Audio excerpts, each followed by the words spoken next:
এ বলি সব কি করছো, ভালো আছো সব? হ্যাঁ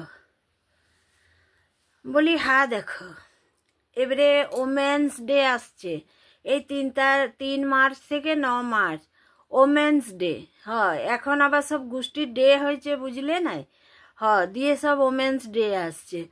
দিয়ে দেখো আমার দেখো মোবাইলটাতে সকাল থেকে মেসেজ আসছে কি ওমেন্স ডের কি প্ল্যান আপনার। হ্যাঁ বলি মাথাটা শান্ত করি, এখন মুখ থেকে কি বেরাবে সোশ্যাল মিডিয়ায়, দিয়ে শেষকালে আবার ভাইরাল হয়ে যাব, বুঝলে? আমাকে ভাইরাল হওয়ার নাই। যাই হোক, দিয়ে বলি দেখো আমরা তো নাইলে হাউস ওয়াইফ, ওমেন্স ডে আমরাও তো বুঝি নাই। আমাদের রান্নাঘর day, basin day, bathroom day, drawing room day, আমাদের ওই ঘরের মধ্যে ডেগুলা চলে। যাই হোক বলি গো এত যে ওমেন্স ডে করছো, এগুলো ঝগমারি। দেখো যেসব ওমেন্সরা নিজের পায়ে দাঁড়িয়েছে, পড়াশোনা করে নিজেরা চাকরি বাকরি করছে, তাদের ডে নাইট বলে কিছু নাই। তার কি মানাবে? তাদের ডেও নাই, নাইটও নাই, দিন রাত কাজ। আবার যারা কর্পোরেটে কাজ করে, তাদের আবার কাজ করে এসে আবার ঘরে মিটিং, তাদের আবার ঘুমও নাই, খাওয়াও নাই, সাজাও নাই, পার্লার যাওয়াও নাই, কিছুই নাই। লোকে বলে বটে যে বিটি ছেলে নিজের পায়ে দাঁড়ানো ভালো।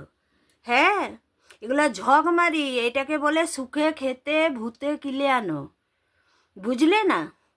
এই যে ওমেন্স ডে সেলিব্রেশন যারা বরের টাকায় খাচ্ছে, আমি জোর গলায় বলছি, যার রাগ হবে, যারা বরের টাকায় ফুর্তি করে, তাদের এইসব ডে, তাদের পরব পাল, আউটিং, হানিমুন, ঘুরে বেড়ানো, গোষ্ঠীর যত আছে তাদের জন্যে ওমেন্স ডে দেখবে 5 স্টার হোটেলে সেলিব্রেট করছে কারা?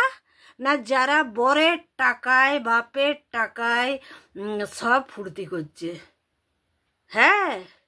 এখন আবার টাকা দিলে অ্যাওয়ার্ডও দিচ্ছে, 5,000 দাও, 6,000 দাও, তোমাকে একেবারে লেবেল দিয়ে অ্যাওয়ার্ডও দিবে। নিজের পায়ে দাঁড়ানো মহিলাদের চুল আজড়ানোর সময় নাই, মেকআপ তো ছেড়ে দাও, পার্লারের মুখ বছরে একবারও তারা দেখতে পায় নাই, বুঝলে না?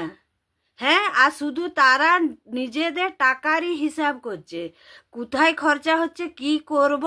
তাদের না জামা কাপড়ের শখ আছে, না তাদের পার্লার যাওয়ার শখ আছে, না ওমেন্স ডে পালন করার শখ আছে। একবার নিজের পায়ে দাঁড়িয়ে ওমেন্স ডে সেলিব্রেশন করে দেখাও। পরে পয়সায় ফুটানি সবাই করতে পারে।